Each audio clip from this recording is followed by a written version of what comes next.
feeling going into the season, and what's kind of been the focus over the summer? I'm feeling really good going into the season. The focus in this past summer was, build a relationship with Joe and Troy, and just stay locked in on the game. Watch a lot of film, and I've been working with Teaspoon a lot this past summer.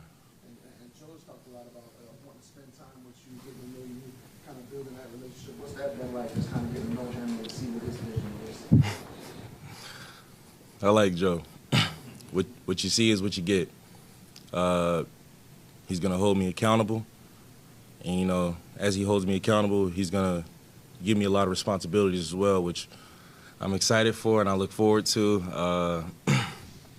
And, I know he's going to hold me to a really high standard. And if I slip up or anything, I know he's going to be right there to make sure get right back on path. How much do you kind of embrace that responsibility, like get a chance to be accountable and all that? I love it. I can't even lie to you. I love it. Like I said, me, Joe, Troy, we sat down and, we had some man-to-man conversations. They embraced me. And I just told them, no, I'm not going to let y'all down. If they believe in me that much, it helped a lot. It helped a lot that they really believed in me. And like I said, man-to-man conversations, they're going to hold me accountable. But with that accountability, they're giving me a lot of responsibilities, and I'm here for it. I know you're like a student of the game, and a historian of the game, I guess. How much does it help just knowing Joe Dumars and his resume? I've had some moments where I'd be sitting with him, and I'm like, man, this is Joe Dumars. Like, this dude's an NBA champion, Finals MVP, and stuff like that. I'm like, this dude was a part of the Bad Boys, and I have to lock back in the conversation. Like, okay, let me see what he's saying. But it's dope because I know he sees the game in a way in how I was trained in the game. Like, how I was trained was kind of their era of basketball, so I know we kind of see the game in similar ways a lot. So, Joe said that he talked to you about the difference between talent and greatness. What does that mean to you? Talent is more of a natural thing. Like, you can look at somebody and go, okay, they're really talented. Greatness is every day. Greatness is when you don't want to do it, when you want to do it. If you're facing crazy adversity, good, bad, no matter what's going on, greatness, you do it every day. You show up every day, and you make it happen every day. Zion, there's been a lot of changes to the organization since you got here, including head coach the first few years, but this is your 5th year now working with Willie. How big is that continuity and that familiarity with your head coach? It helps. It definitely helps a lot. 5 years is a long time. Me and Coach Green, we've had a lot of great conversations. Me and him have definitely locked in on and off the court. And he can talk to me. He can talk to me and I can talk to him. We have that relationship to where, if he sees something and maybe I see something else, that I can be vocal on it and, vice versa. You mentioned them giving you a lot of responsibilities, and that's something you want. Were you kind of envision those responsibilities being? Whatever they needed to be, whatever the team needed to be, whatever my team needs, that's what I'll do. You mentioned the importance of them believing in you. Could you reflect a little bit on what it is about the last 6 years that made you wonder or need to hear that they believed in you? The past is going to stay in the past, and I'm only looking forward to the future. That's all I have to say on that. You've played with some veterans and some really great players. I mean, Brandon Ingram's not here anymore. CJ was obviously call it an adult in the room or super veteran, Mr. President, whatever, a guy who could really. Don't gas that man. You know what I'm saying? My dog. With those guys not here, and you have these 2 new rookies and guys like Trey who are obviously coming along.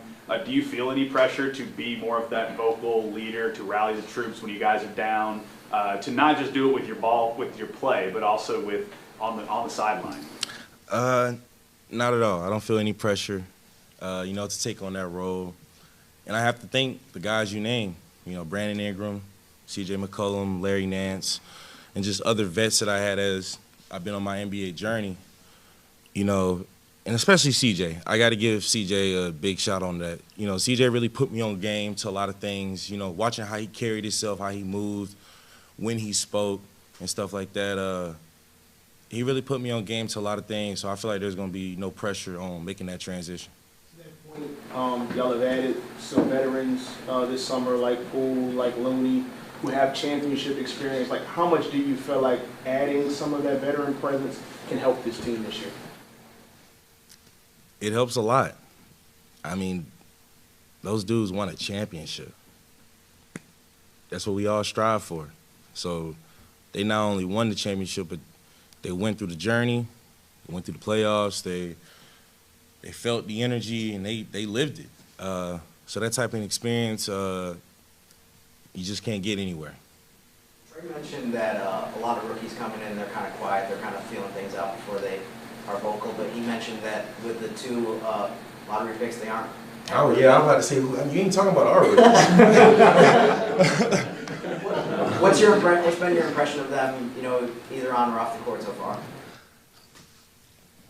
Man, I like those dudes, man. They each got their own personality, and they're not quiet. They're vocal, but they're not an arrogant vocal. They want to learn, they want to work, and I can't wait for the world to really, get introduced to them, like as a Pelican.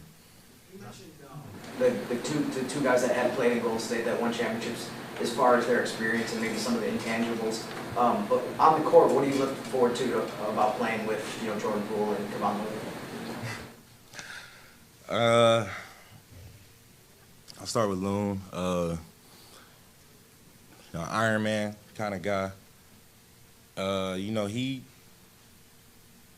How he gets rebounds is not just luck or something. Like you can tell he strategically plans everything out defensively and offensively, and he's one of those guys that I'm definitely going to look to a lot whenever I'm looking for those small things to get the edge over somebody, especially with footwork.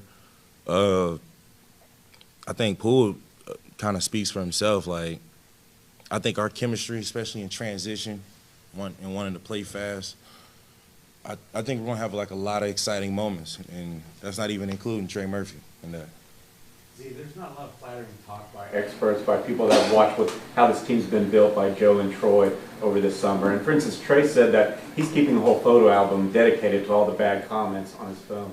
So how are you viewing all that's being said about this team? And how do you feel about the composition of this team? I love the composition of this team. There was a time where I felt like Trey, where I kept tabs on it, kept notes on it. But nah, that's in the past for me. How I feel on it now, whatever you said at a certain time, when the time comes when we are in a certain position, you just got to stay over there. There's no coming over here, don't want validation. You don't even have to waste your time and say, oh, them guys really did it. I don't care. You just got to stay over there. That's a bad boy mentality, you know that, right? That's what we're talking about here. It can be or not. Don't really care. You just gotta stay over there. And seeing the jump Trey made last year, how much do you kind of looking forward to stepping into that role full time this year? I'm excited. I'm excited because I've seen him. I've seen the work he's put in. I've seen the jumps he's made, and this is gonna be a really big year for Trey. What have the scrimmages been like so far? I know that Joe talked about how you guys have been getting after it the last couple of weeks in the gym. What have you seen? You can tell with the energy that Joe has brought in the building that you're gonna have to get after it. Nobody's going for none of that soft stuff. You're gonna have to get after it, and as you said, kind of that bad boy mentality. Like, we're not out here about to be crying to the refs or anything. You just do it. You just literally got to do it. Do you have any personal goals that you've written down, or just what you want to get accomplished this season? Yeah, I have some goals, but those I keep to myself. So when that time does come, I know how to celebrate it. Yeah, a couple of players say about, what kind of great shape you're in and you appreciate your body. Did you do anything different this year than you did in the past? I gotta give that praise to Daniel Bove, trainer with the Pels.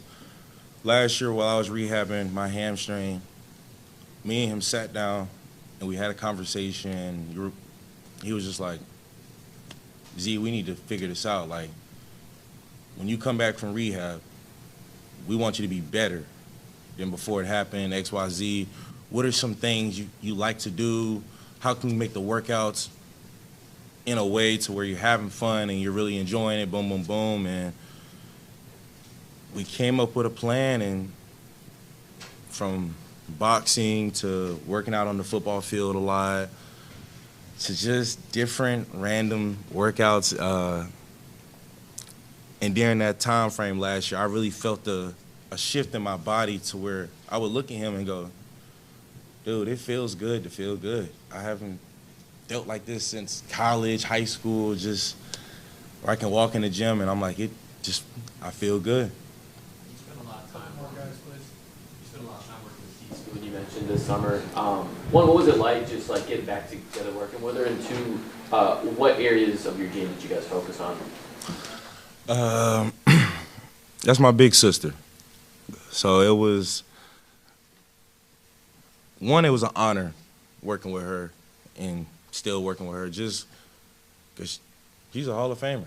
Like, that's my big sister, but I know who she is in the basketball world.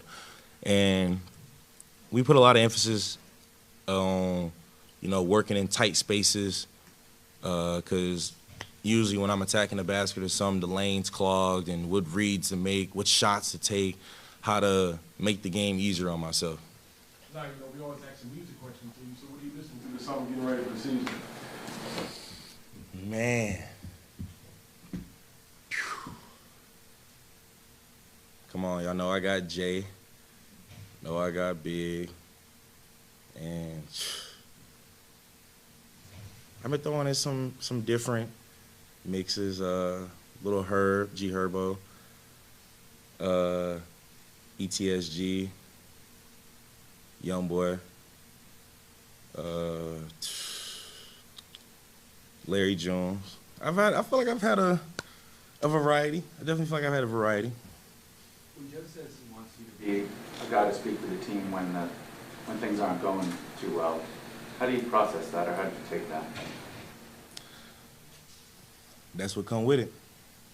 If I'm gonna be the leader, that's what come with it. So it was pretty easy to process. You talked about you seeing the game the same way as Joe, training is how he played as well. With his presence around, have you tapped into that a little more lately? Yes, man. I've definitely tapped in, but you got to pick and choose. You got to pick and choose with Joe. You can tell when he's in that zone where he's in the gym, but I don't think you should approach him right now. But I will say, whenever you have any questions about basketball, stuff like that, he's always more than willing and more than excited to share his experience with you. You talk about to hold you accountable, to push you in certain situations. Do you think that's something that you enjoy, that you kind of want from people in those positions to really push you hard, to ask a lot of you? I do. I think that's just something internally with me. I feel like I naturally respond better that way. You know, it helps keep me sharp. Thanks, Zeke. Bro.